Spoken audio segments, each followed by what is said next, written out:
จากวางเว้นจากภารกิจแล้วก็มาเป็นหมอนวดเด้อจ้ะอันดำๆเนี่ยคนเด้อดำๆข้างใต้เนี่ยคนเด้อค่ะโอ้โฮคือดังกดแก๊กๆทำไมใหญ่เจ้าขนาดถือมือซื่อๆยังดังเลยนี่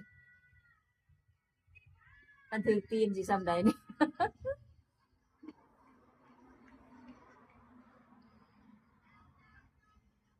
สุดหมอนวดเด้อจ้ะ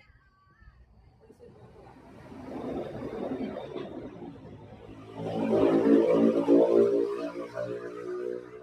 สามตีนขาทางยาว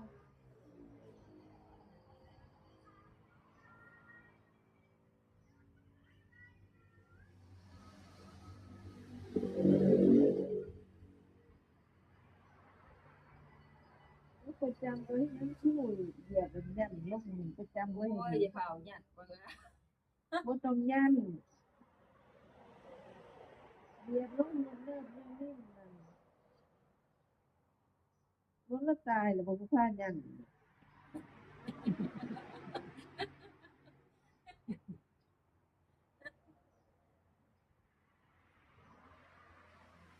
นวดเบิ่งกล้ามเนื้อไหลลึกลักอยู่พุ่นกล้ามเนื้อบ่ได้เสร็จแล้วอันนี้ก็สุดหมอนวดเด้อจ้ะสุดหมอนวดเด้อ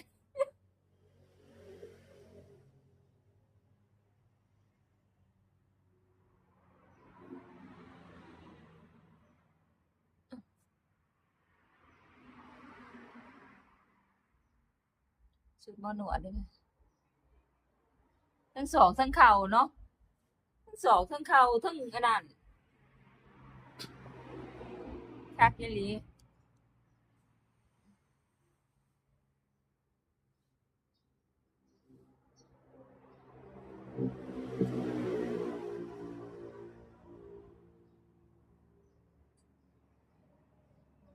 ไปครับ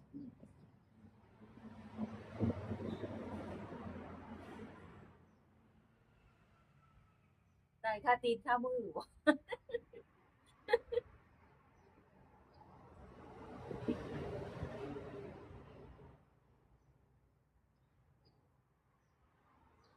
เพิ่นบ่เฮ็ดอันนี้ให้เฮา